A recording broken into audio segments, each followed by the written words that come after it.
For as long as we've had secrets, we've dreamed of a way to send a truly unhackable message, a way to communicate knowing with absolute certainty that no one else is listening in. Well, that dream just took a giant leap into reality. Let's get into it. So, what if you had a lock that couldn't be picked? Not because the lock is super complicated, but because the very act of trying to break it would literally violate the fundamental rules of the universe. That is the incredible promise of quantum communication, and it's the core idea behind this whole breakthrough. The holy grail of this field has a bit of a mouthful of a name: device-independent quantum key distribution, or DI-QKD for short. And it really is the ultimate in security because you don't even have to trust the hardware you're using. The security is guaranteed because it passes a fundamental test of reality called a Bell inequality. Think of it like this. It's a game where the results are so weird, so quantum, that they could only be produced by a true quantum connection. If you pass that test, you know for a fact no one is eavesdropping, it's secure, period. But, of course, there's always a catch, right? This ultimate form of security has been pretty much trapped inside physics labs, unable to go any real distance. So let's look at the huge challenge that's been holding this tech back for so long. So the problem is that the quantum magic behind all this, it relies on really delicate connection called entanglement. You can picture it as this fragile, invisible thread connecting two particles. And over any kind of distance, that thread just breaks really, really easily. So how far had we actually gotten with this unhackable communication before this new experiment? Well, the previous record for DI-QKD that had real finite key security was just 3.5 meters. Yeah, that's it. Barely enough to cross a big room. And that is what makes this new result so absolutely mind-blowing. These scientists have now successfully demonstrated the core principles of DI-QKD over 100 kilometers of optical fiber.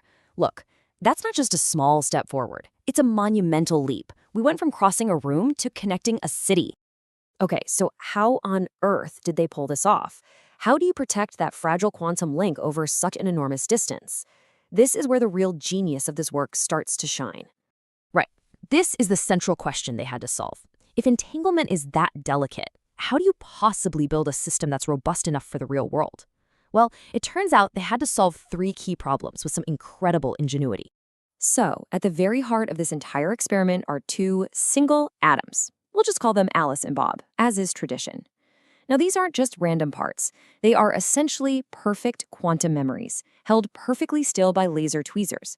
They're like these ultra-stable anchors for the whole quantum connection. The first trick was to create the perfect messenger.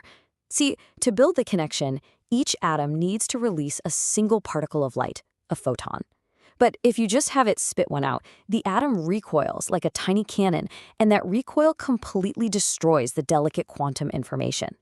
So instead, they use this really clever two-step process. They gently excite the atom to a special stable energy level, and then they coax it to release a perfectly clean photon with absolutely no jarring recoil. All right, on to problem number 2. The photons that these atoms naturally create are the wrong color, or wavelength, for traveling through optical fiber. They lose their signal way too quickly.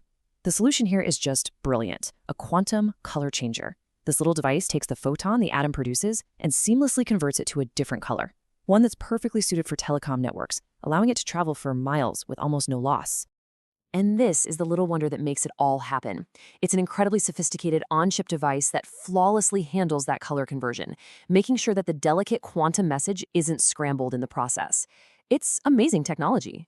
And the final piece of this puzzle is how they actually establish the entanglement.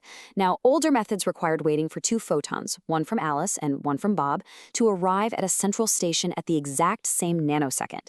That's incredibly hard over long distances. So instead, they used a much more efficient method called single photon interference. This only needs one photon to be detected to signal that entanglement has been created, and that change dramatically speeds up the whole process. So you've got these three huge breakthroughs all working together in concert. What was the result? Well, the performance they managed to achieve wasn't just a little better. It set a brand new benchmark for what quantum networks can do. And the proof is right here in the data.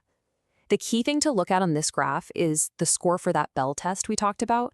In our normal classical world, that score can never, ever go above 2. But as you can see here, even at 100 kilometers, their score was around 2.5, which is just clear, undeniable proof that a strong quantum link was maintained. But here's the thing, right? A flashy, one-off result in the lab is cool, but it's not enough for a real-world network. You need stability. You need endurance.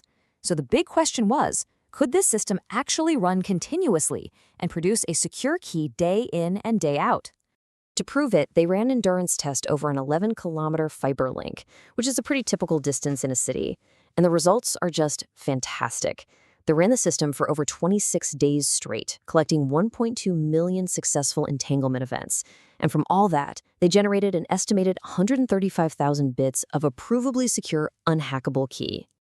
And the data from that long run just shows incredible stability. The quality of the connection and the rate they were generating the secure key, it all held steady for the entire 2060 period. This was no longer some fragile lab experiment. This was a robust, working system.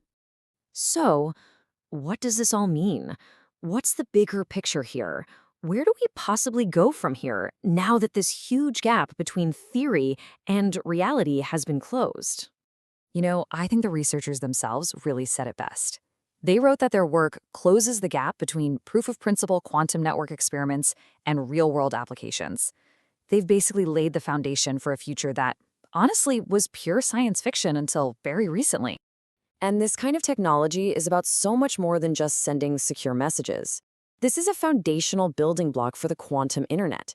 It enables everything from unhackable communication to creating certifiably random numbers, all the way to self-testing quantum computers and even finding new ways to probe the fundamental laws of physics itself.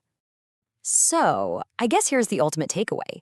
For the first time, building a city-scale quantum network doesn't just feel possible, it feels inevitable.